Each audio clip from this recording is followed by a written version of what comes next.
Hello दोस्तों, कैसे हो आप सभी। दोस्तों आज की वीडियो में आप लोग सीखोगे जो बच्चे 12th क्लास के हैं, हो सकता है वो बच्चे HBSC के हो सकते हैं या हो सकता है वो बच्चे CBSE के हो सकते हैं। आपको घबराने वाली बिल्कुल भी जरूरत नहीं है। मैं कराऊंगा एडमिशन चैप्टर, जो कि चैप्टर 3 है CBSE के हिसाब से, और चैप्टर 4 हो सकता है हमारा HBSC के हिसाब से। चैप्टर 3 है 4 है उससे मतलब नहीं, चैप्टर है हमारा एडमिशन। आपको एडमिशन सीखना है। अब हम लोग किस तरीके से सीखें आपको पता होना चाहिए।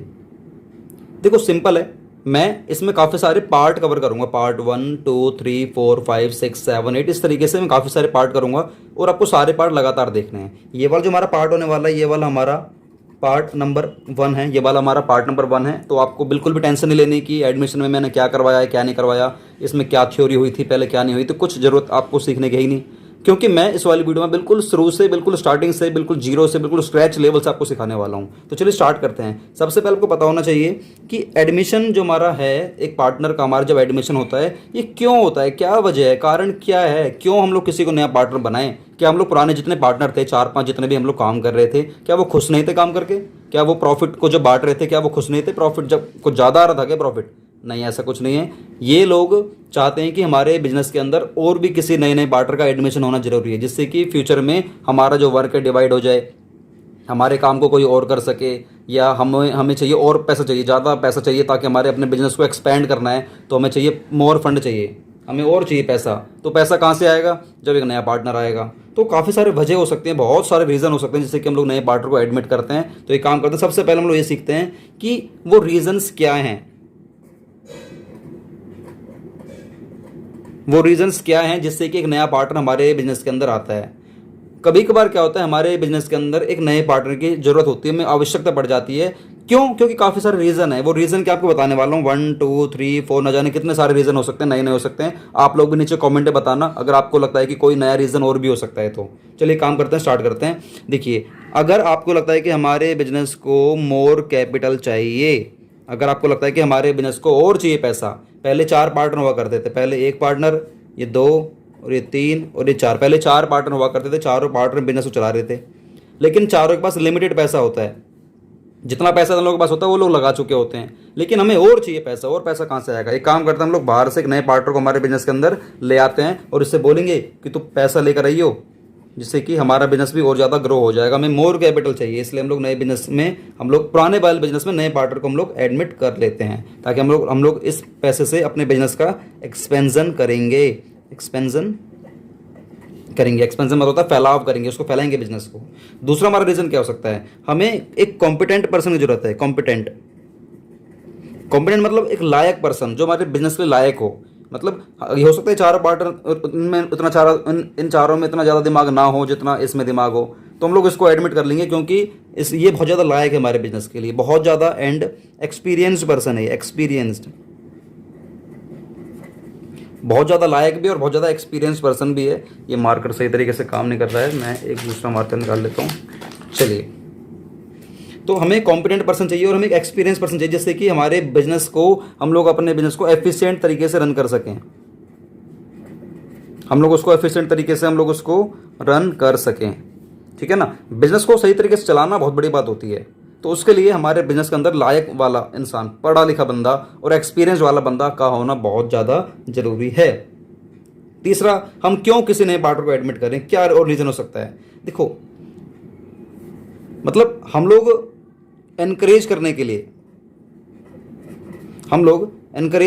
लिए किसको?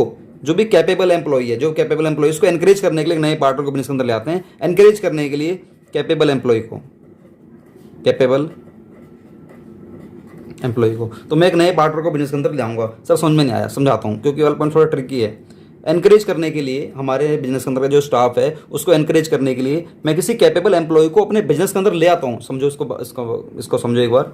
ये 3 पार्टनर थे, सेल में है, ये परचेज में है और ये अकाउंटिंग में। ये तीनों काम कर लिया करते थे, सेल में, परचेज में, अकाउंटिंग में। अच्छा, ये वाला जो बंदा है, ये मान लीजिए ये है फाइनेंस में, या ये मान लेते हैं सोशल मीडिया में। ये सोशल मीडिया वाला काम करता है। लेकिन मतलब सोशल मीडिया मतलब ये है कि बिजनेस को एक्सपेंड करने के लिए पब्लिक तक अपने बिजनेस को पहुंचवाता है ये। लेकिन इस पे इतना दिमाग नहीं है, या इसका इतना मन नहीं कर रहा है इस काम को करने का। लेकिन इस पे ना ये चीज़ आती है, लेकिन करता नहीं है। तो हम क्या करेंगे, एक ऐसे बिजनेस के अपने बिजनेस के अंदर एक ऐसे बंदे को लेकर आएंगे जो इस वाले काम में ना एक्सपर्ट होगा, जो सोशल मीडिया वाले काम में एक्सपर्ट होगा और ये हमारे बिजनेस के अंदर आएगा।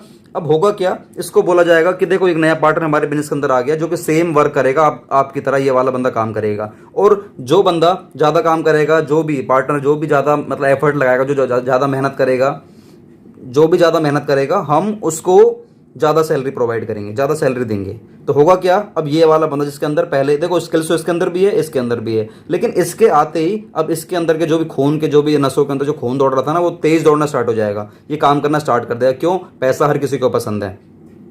तो इसीलिए हम अपने प्रेजेंट में जो एम्प्लॉय है उसको एनकरेज करने के लिए कि बाहर से आउटसाइड से किसी कैपेबल एम्प्लॉय को या पार्टनर को हम लोग एडमिट कर लेते हैं, जिससे कि जो हमारा पुराना वाला स्टाफ है वो थोड़ा सा और एंथुजियास्टिक हो जाता है काम करने के लिए, ज़्यादा और ज़्यादा एनर्जेटिक हो जाता है। और भी काफ़ी सारे रीज़न हो सकते हैं, बहुत सारे रीज़न हो सकते हैं। जैसे कि मान लीजिए हम लोग चाहें तो किसी एक रेप्यूटेड पर्सन को, जो कि रिनॉन्ड पर्सन है, उसको अपने बिजनेस के अंदर लेकर आ सकते हैं, किसी रेप्यूटेड पर्सन को या रिनॉन्ड पर्सन को। क्यों लेकर आएंगे, ताकि हम लोग अपने बिजनेस के ना गुडविल को बढ़ाएंगे, अपने बिजनेस की गुडविल को बढ़ाएंगे, उसके रेपुटेशन को बढ़ाएंगे, हम लोग उसके रेपुटेशन को हम लोग बढ़ाएंगे। सर कैसे बढ़ेगी गुडविल और रेपुटेशन, कैसे बढ़ेगी, एक किसी पार्टनर को एडमिट कर लो, तुम्हारी गुडविल बढ़ जाएगी। सर जी ऐसे कैसे बढ़ जाएगी, किसी पार्टनर को लेकर आओगे हमारे बिजनेस की गुडविल कैसे बढ़ जाएगी, आप किसी रेपुटेड पर्सन को लेकर आओ, रेपुटेड या रिनॉन्ड, RENOWNED,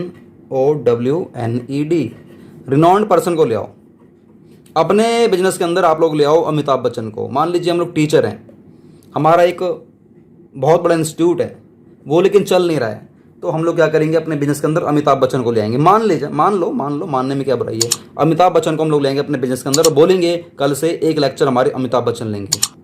वाह सर क्या मज़ा आ जाएगा, मतलब कितना मज़ा आ जाएगा कि अमिताभ बच्चन कल से पढ़ाएंगे। तो बच्चे हमारे इंस्टीट्यूट में जुड़ेंगे, बहुत सारे जुड़ेंगे, इसलिए नहीं कि विनोद सिंगला सर पढ़ाते हैं, इसलिए कि कल से हमें अमिताभ बच्चन से मिलने का मौका मिलेगा, उनके संग सेल्फी ले लेंगे। यार कोई दिक्कत नहीं, पढ़ाई तो खैर क्या होगी, लेकिन सेल्फी ले लेंगे। तो बहुत सारे बच्चों को एडमिशन हो जाएगा, हमारे बिजनेस की गुडविल बढ़ जाएगी, रेपुटेशन हमारी बढ़ जाएगी। क्यों, उस बिजनेस के अंदर विनोद सिंगला क्लासेस में अमिताभ बच्चन पढ़ाते हैं, या शाहरुख खान पढ़ाते हैं, या आमिर खान पढ़ाते हैं, या जो भी बड़े बड़े स्टार हैं वो पढ़ाते हैं। सोचो कितनी गुडविल बढ़ जाएगी ना। लेकिन ये ऐसे ही नहीं आते, मुंह मांगा पैसा मांगते हैं फिर ये लोग, ठीक है ना। चलो अच्छी बात है, देखो मेहनत करते हैं, पैसा मांगने में कोई बुराई नहीं है।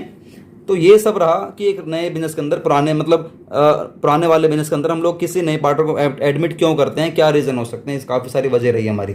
अब इसका एक असर ये पड़ता है कि जैसे ही नया पार्टनर हमारे बिजनेस के अंदर आता है, तो जो पुराने पार्टनर होते हैं, ये पहले 1 2 3 4 पार्टनर थे, तो इन चारों के बीच में कभी ना कभी तो एक एग्रीमेंट रहा होगा, उसे बोलते हैं हम लोग ओल्ड एग्रीमेंट। इनके बीच में कभी ना कभी तो ओल्ड एग्रीमेंट रहा होगा। तो उस केस में क्या होगा, जैसे ही नया पार्टनर हमारे बिजनेस के अंदर आएगा तो हमारा ओल्ड एग्रीमेंट खत्म हो जाएगा और इसके बदले में हमारा एक न्यू एग्रीमेंट बन जाएगा। और ऐसा होगा भी, क्योंकि पुराने एग्रीमेंट से बात नहीं बनेगा ना, नया वाला एग्रीमेंट बन जाएगा। अच्छा, जो नया एग्रीमेंट बनेगा वो 1 2 3 4 इंक्लूडिंग हिम, पाँचों, मतलब 1 2 3 4 5 पाँचों को मिलाकर नया एग्रीमेंट बनेगा। लेकिन पुराने पार्टनर में 1 2 3 4 सिर्फ 4 ही पार्टनर थे। तो होगा क्या, ये वाला मार्कर भी ख़राब हो गया है, मैं एक कलर और निकालता हूँ। चलिए, तो ओल्ड एग्रीमेंट खत्म, नया एग्रीमेंट बन जाएगा। अब इसको हम लोग क्या बोलते हैं, पुराने एग्रीमेंट का खत्म हो जाना, नए एग्रीमेंट के बन जाने से बोलते हैं हम लोग रिकंस्ट्रक्शन या reconstitution of the partnership firm. कोई आपसे बोल दे 1 नंबर में कि बताओ what is the meaning of reconstitution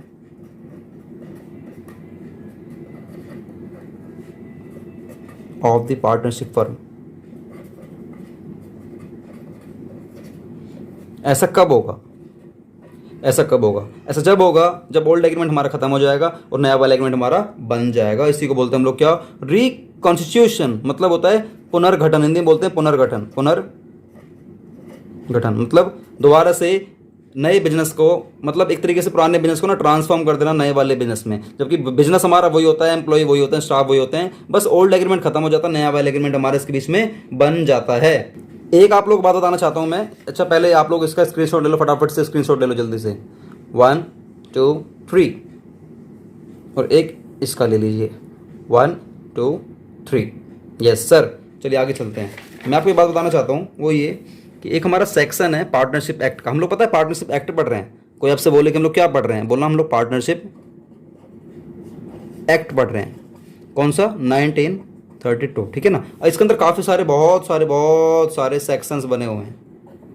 बहुत सारे, और आपको सारे पढ़ने की जरूरत नहीं है, आपको बहुत ही गिने चुने पढ़ने हैं। जैसे कि आपको उनमें से एक कराता हूँ, section 31 sub section 1, section 31 bracket बोलते हैं sub section, section 31 sub section 1 बताता हूँ क्या कहता है। ये कहता है एक पार्टनर जब भी एडमिट होगा हमारे बिजनेस के अंदर जब पुराने पार्टनरों की सभी की रजामंदी सहमति हो जाएगी। मतलब a new partner can be admitted only with the consent of all the existing partners। अगर पुराने बिजनेस में अगर हमारे 4 पार्टनर थे और नया पार्टनर कह रहा है कि मैं भी आपके बिजनेस के अंदर आना चाहता हूँ, भाई आ जा, कोई दिक्कत नहीं, लेकिन चारों की सहमति रजामंदी होनी जरूरी है। इनमें से एक ने मना कर दी तो नया पार्टनर हमारे बिजनेस के अंदर नहीं आएगा। इस बात को याद रखना। ये वाली बात कौन कह रहा है? मैं नहीं कह रहा, सेक्शन 31 सब सेक्शन 1 कहता है, जो किसका? एक्ट का, कानून का कहता है। सेक्शन 31 सब सेक्शन 1 हमारा पार्टनरशिप एक्ट 1932 का बोलता है कि एक नया पार्टनर हमारे बिजनेस के अंदर जब भी आएगा उसी शर्त पे आएगा जब पुराने के पुराने पार्टनर जितने भी हैं सभी की हाँ होनी चाहिए। एक ने भी मना कर दिया ना, एक ने भी मना कर दी तो वो नहीं आएगा। लेकिन इसमें एक एक्सेप्शन है, वो ये है कि जो ये मना करेगा ना, एक या दो जितने मना करेंगे कि नहीं आना चाहिए, तो वो वैलिड रीज़न होना चाहिए, वो वैलिड रीज़न होना चाहिए, वो बोगस नहीं होना चाहिए। बोगस मतलब फेक रीज़न नहीं होना चाहिए। बोगस मतलब ये, मान लीजिए इसने हाँ कर दी कि हाँ ठीक है इस वाले पार्टनर को आना चाहिए, इसने हाँ कर दी, अब ये मना कर रहा है तो भाई ये तीनों पूछेंगे इससे कि तू मना क्यों कर रहा है। अगर इसने वैलिड रीज़न दिया तब तो ये नहीं आएगा, चाहे तुम तीनों कितनी भी हाँ कर लो। और अगर इसने बोगस रीज़न, फेक रीज़न दिया तब तो ये आ जाएगा, चाहे फिर तू भी मना कर ले। लेकिन होनी चाहिए सभी की हाँ, ठीक है ना।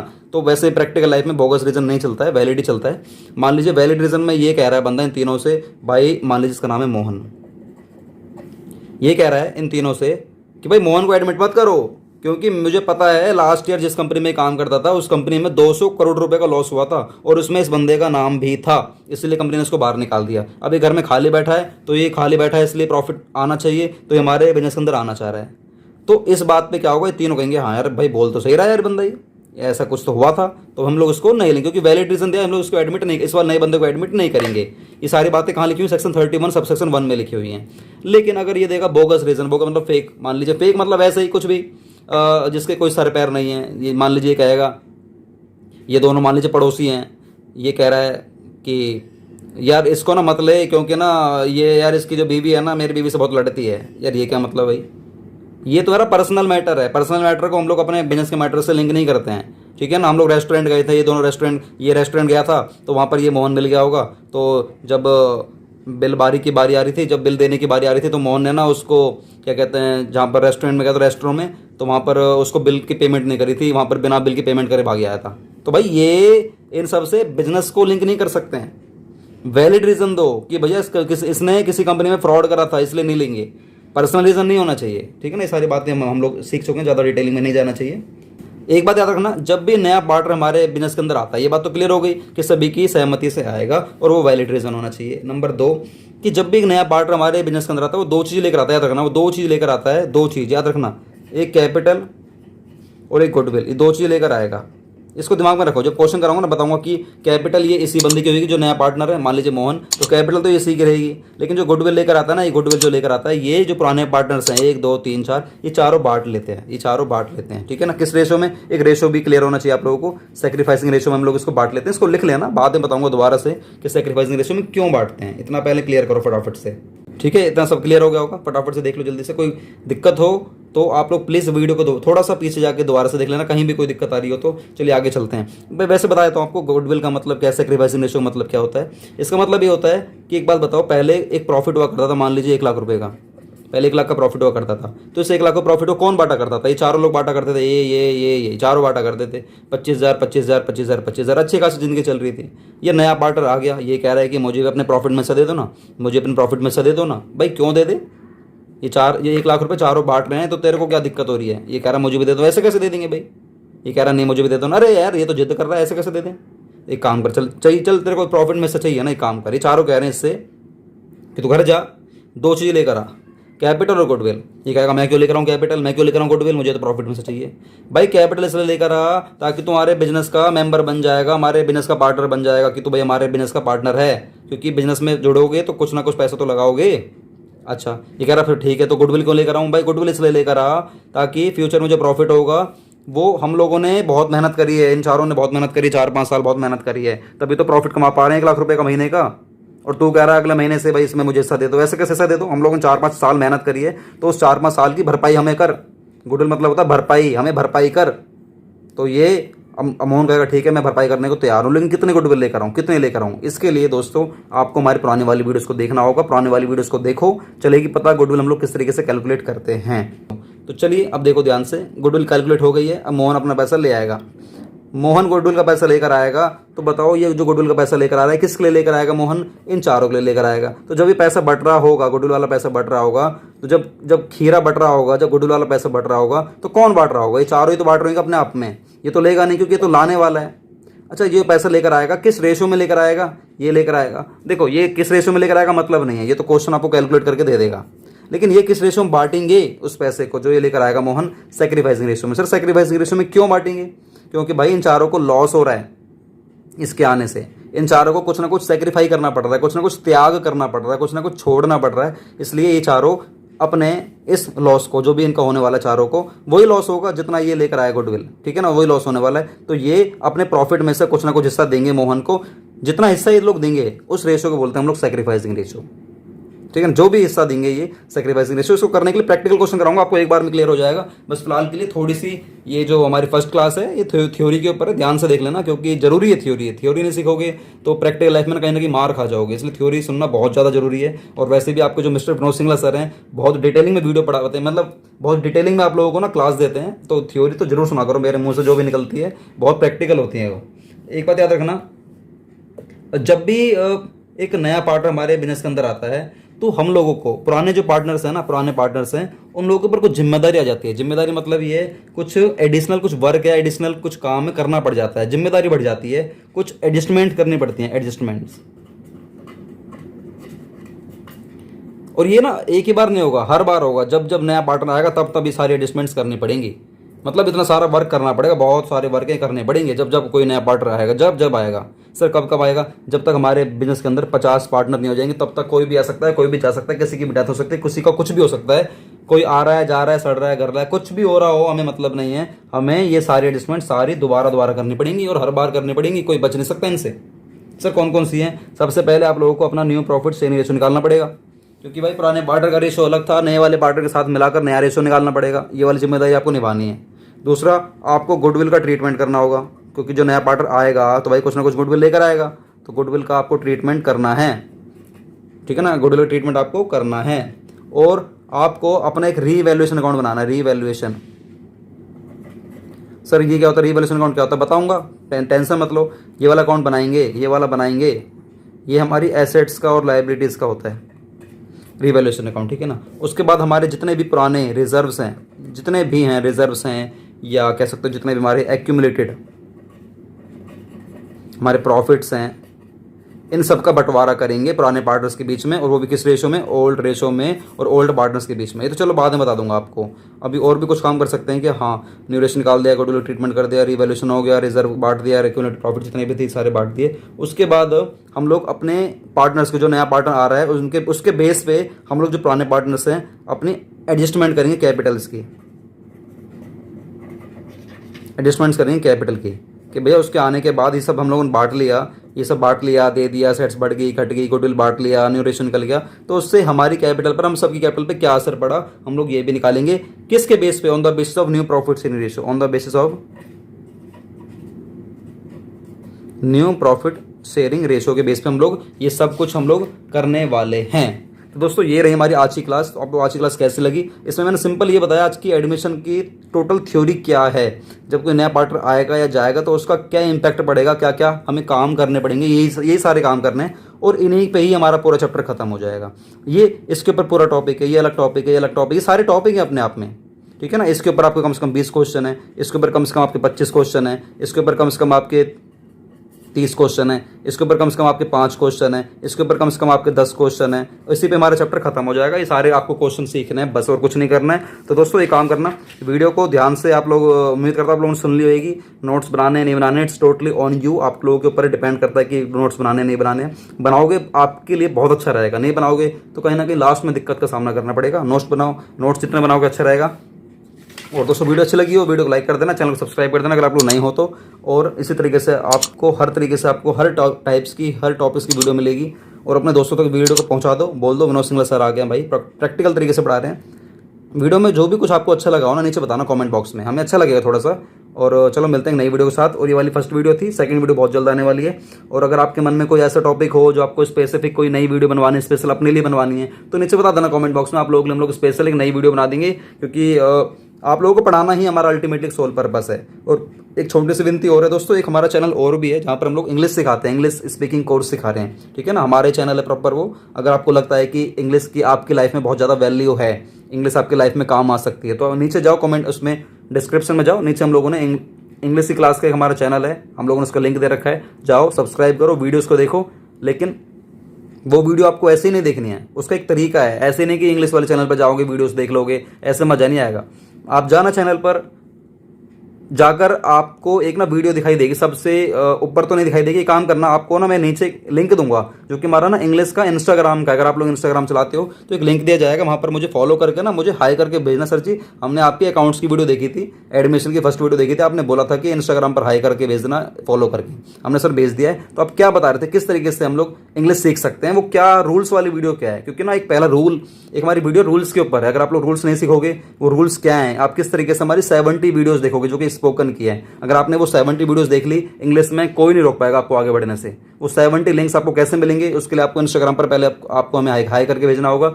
हम आपको एक वीडियो देंगे जिसमें हम लोगों ने रूल्स कवर करे हुए हैं, वो रूल्स वाली वीडियो देखनी है। उसके बाद आपको 70 डेज की वीडियोस बिल्कुल फ्री ऑफ कॉस्ट दी जाएगी।